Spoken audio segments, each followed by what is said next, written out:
A paz do Senhor, meus irmãos, tudo bem com vocês? Que benção que estamos bem. Estamos aqui para dar prosseguimento ao nosso estudo, né?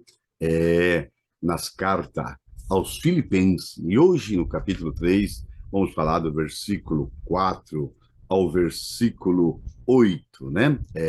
E eu quero estar subordinado a um tema, né? O tema, a rejeição, a falsa confiança.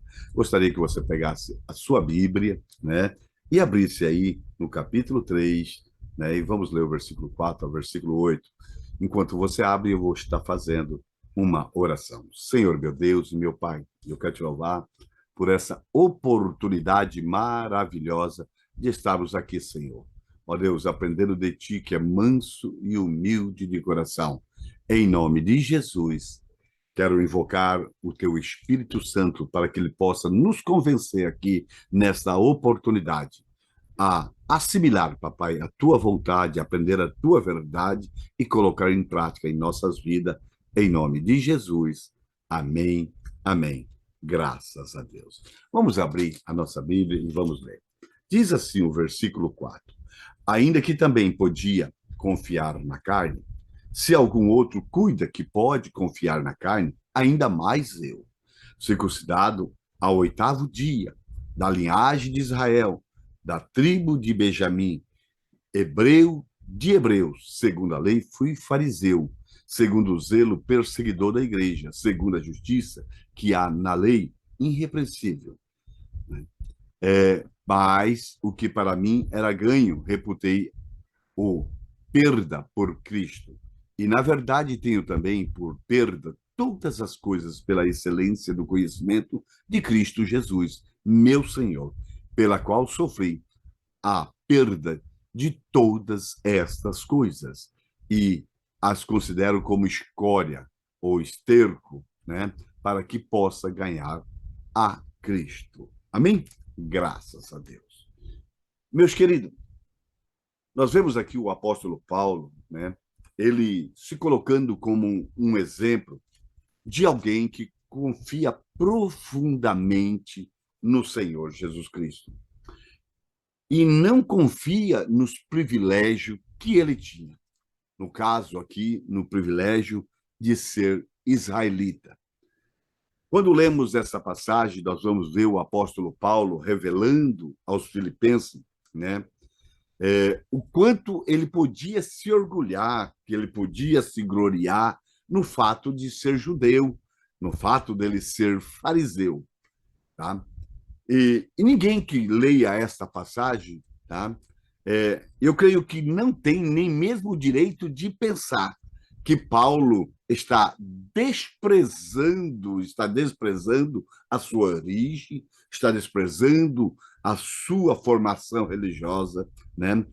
Simplesmente pelo fato de Paulo não se orgulhar de ser judeu ou ser um fariseu aqui nesse texto, tá? Sem antes ver o que Paulo está explicando, sem antes analisar o seu contexto.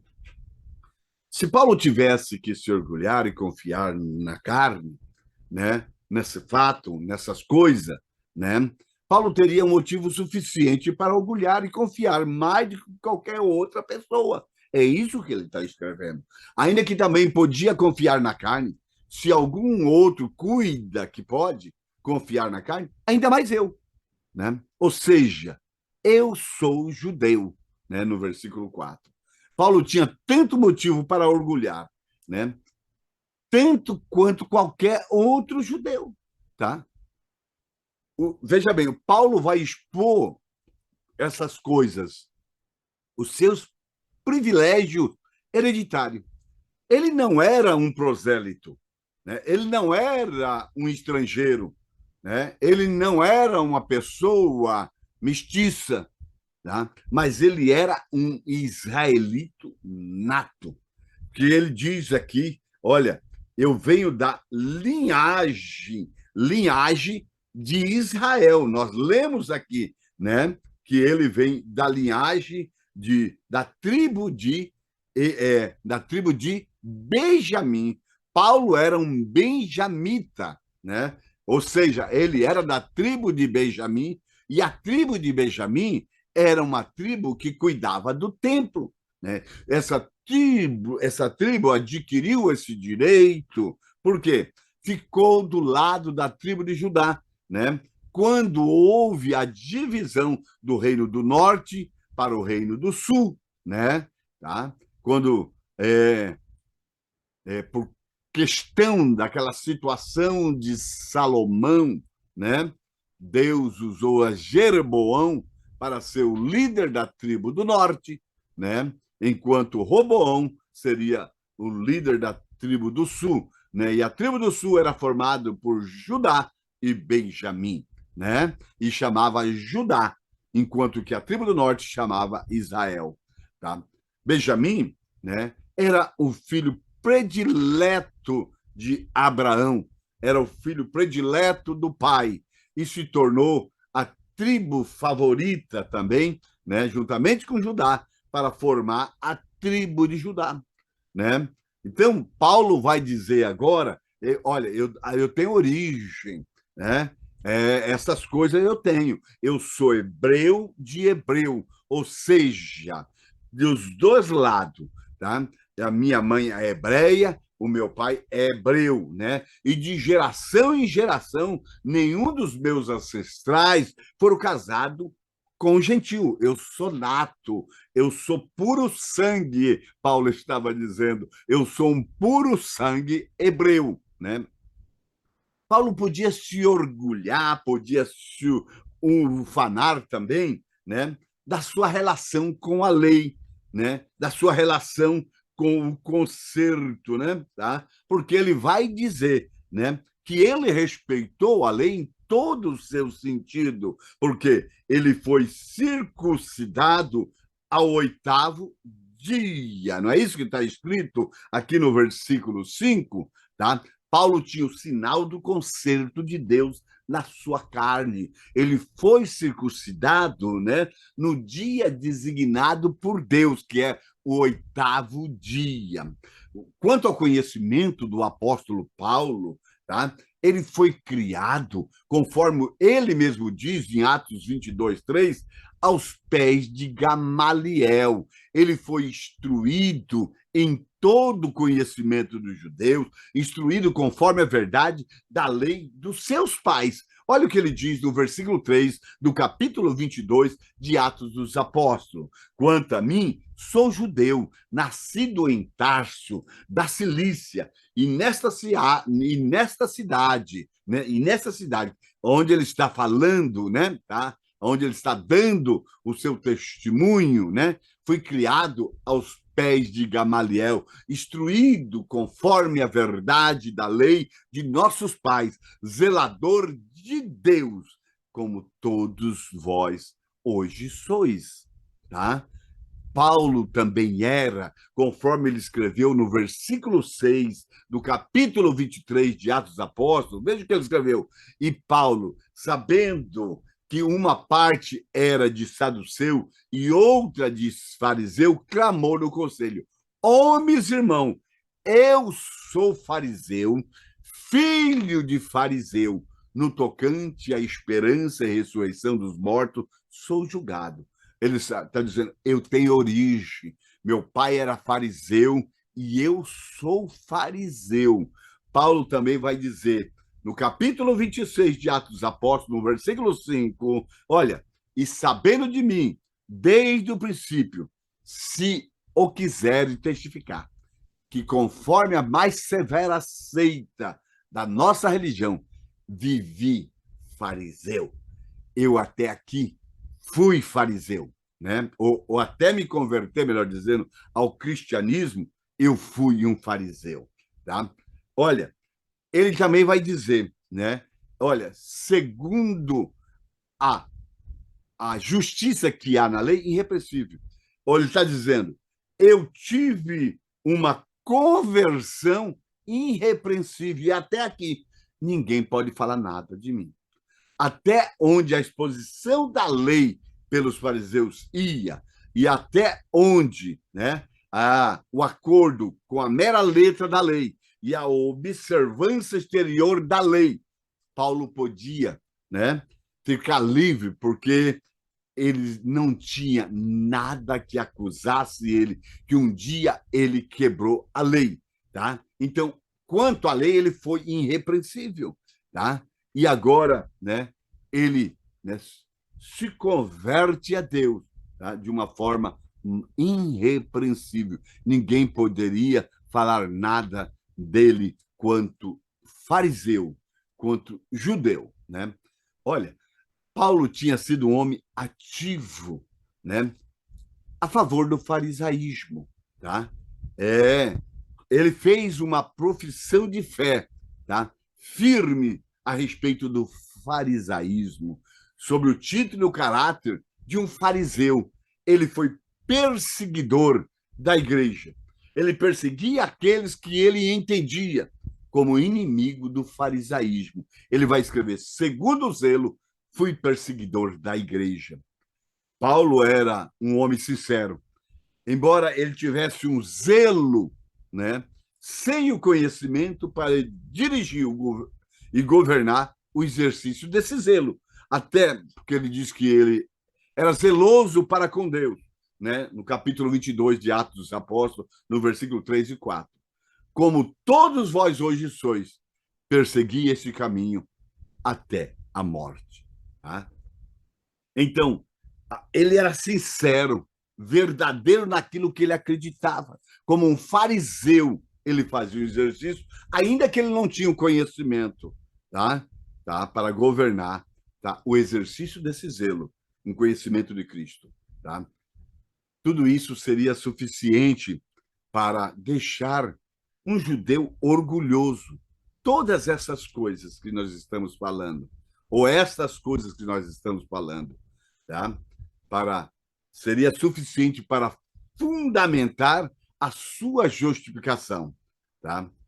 Mas o apóstolo Paulo vai nos dizer como é pequena essa importância, ou a importância dessas coisas, em comparação a seu interesse em Cristo, as suas expectativas em Cristo, ou a expectativa que ele tinha em Cristo. Por isso ele vai escrever agora no versículo 7, ó, mas o que para mim era ganho, reputei por perda por Cristo. Tá? Isto é, todas essas coisas, né? Ou estas coisas que ele cita anteriormente, né? O fato dele ser judeu, o fato dele ser fariseu, o fato dele ser irrepreensível como fariseu, o fato dele ser zeloso como fariseu, né? Ele, né? Ele considerava todas essas coisas, tá?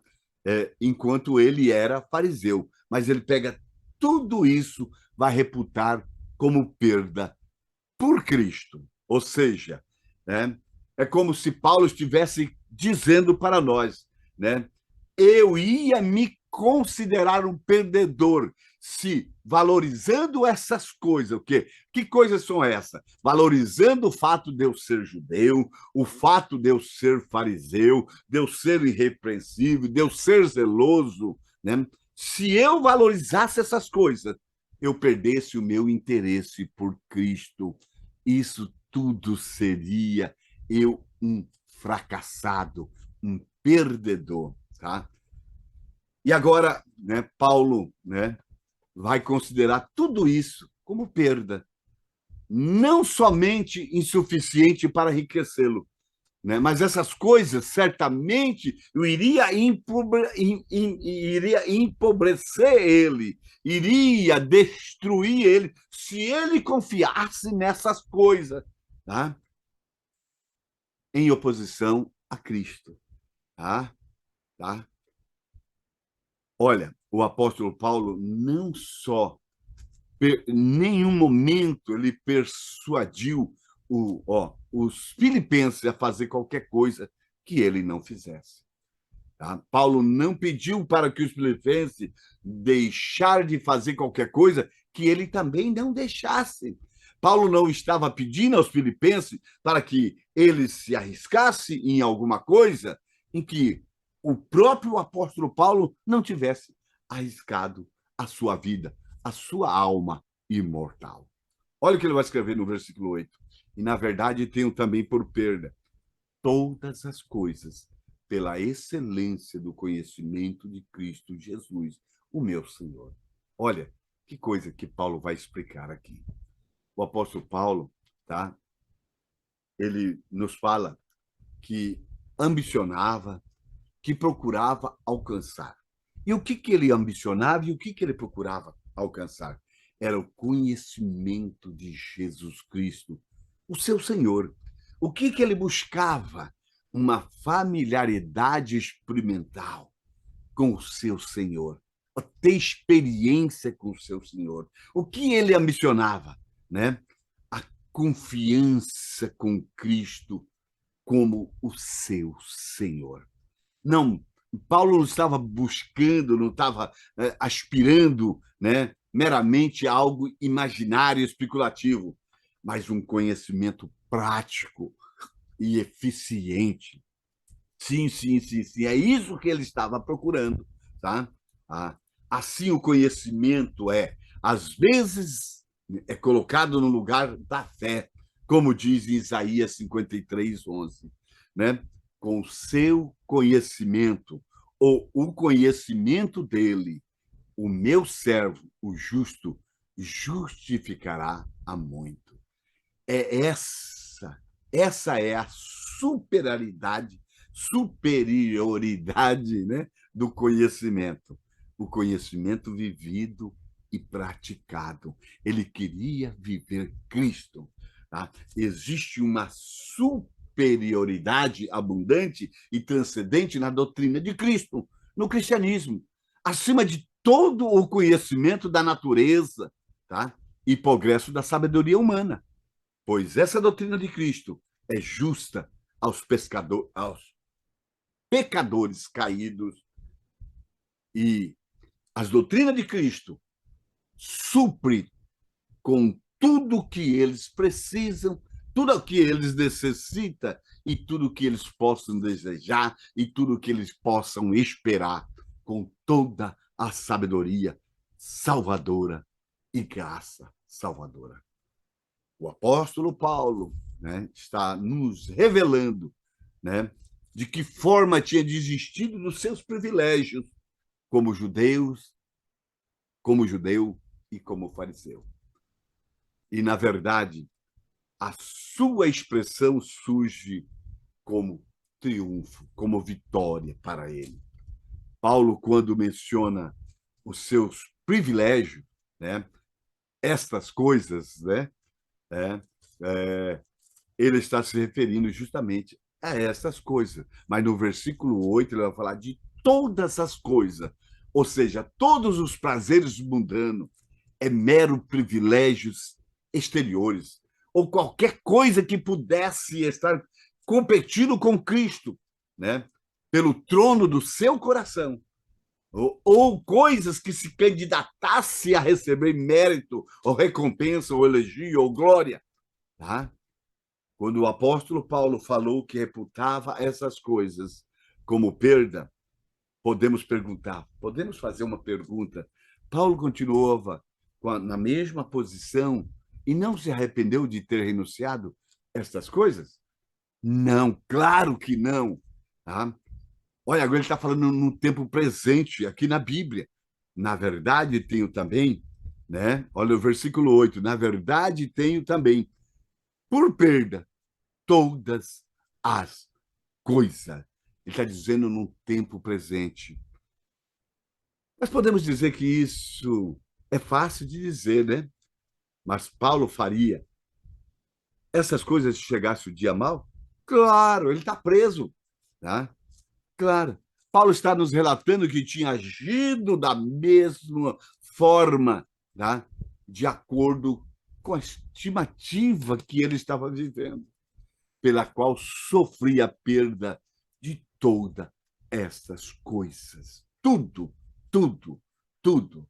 O apóstolo Paulo tinha renunciado a todas as suas honras, a todas as suas vantagens, né? de ser judeu, de ser um fariseu, tá? E se submeteu a todas as desgraças e sofrimento que fazia parte do seu ministério, né? Na propagação do evangelho, no compartilhar as boas novas. Quando Paulo se envolveu no cristianismo, ele arriscou tudo e sofreu a perda de todas as coisas pelo privilégio agora de ser um cristão. Um cristão. Veja, querido,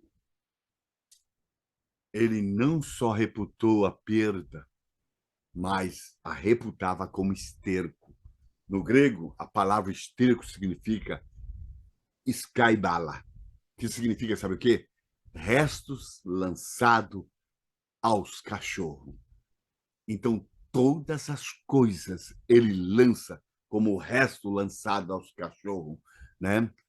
Não são apenas menos valiosa para Paulo, tá? Mais valiosa do que Cristo, mas completamente desprezível quando estas coisas estão em concorrência com Cristo no meu coração.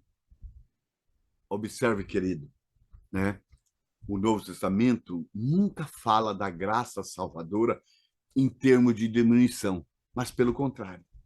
A graça salvadora representa, né, como um fruto do Espírito Divino dentro do ser humano.